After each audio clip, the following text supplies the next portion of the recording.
మీ పేరేంటండి? నీకు తెలీదా? అది కాదండి, మీ పేరు రాధానా సదానా? అడిగి తెలుసుకో. మీ పేరు తెలియదండి, మీరేమైనా ఏనారా ఎన్టీఆరా అండి? ఊరికే పేరు అడిగా. ఏంటండి మీరు ఏమైనా గొడవపడాలనుకుంటున్నారా ఏంటి ఇప్పుడు? రాధా గారు ఇక్కడికి వస్తారు కొంచెం. వస్తున్నాను. చెప్పండి.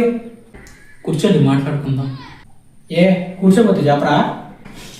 మీరు ఇలా మాట్లాడితే నేను వేరేలా మాట్లాడాల్సి వస్తుంది. వేరేలా అంటే ఎలా మాట్లాడతారు ఏంది? అది కాదండి, ఈ రోజు half an hour cooking late అయింది.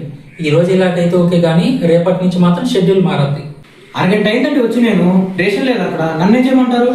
నేను వచ్చానండి, మీరు ఇక్కడ లేరు, నన్నేం చేయమంటారు? నన్ను అడుగుతారేంటి? నేను యేసు ప్రభువునా? నేను ఒక్కనేనా ఉండేది కుకింగ్ డిపార్ట్మెంట్ లో, ఇంకెవరు లేరా? అది నాకు సంబంధం లేదండి. నేను మిమ్మల్ని హెడ్ గా పెట్టినాను, మీరే అన్ని చూసుకోవాలా. గొడవపడాలనుకుంటున్నారా ఏంటి? నేను గొడవపడాలనుకోవట్లేదండి. ఏంటి వాయిస్ రైజ్ చేస్తున్నావు? ఏంది ఏంది ఏది అనవాకండి నా దగ్గర మీరు. అరే తురే అన్నావంటే తోలు తీసేస్తాను ఎద్దవ్వా. ఇందాక కూడా చూశాను, మీ ఇష్టం వచ్చినట్టు మీరు కర్రీ చేసుకుంటున్నారు. రేషన్ మ్యారేజ్ నేను, నన్ను అడగాలి మీరు ఎంత పోర్షన్ ఏందని నేను డివైడ్ చేసి అందరికి ఫుడ్ వచ్చే బాధ్యత నాదండి. రేషన్ మేనేజర్ గా మీరు నన్ను అడిగి వేసుకోవాలి.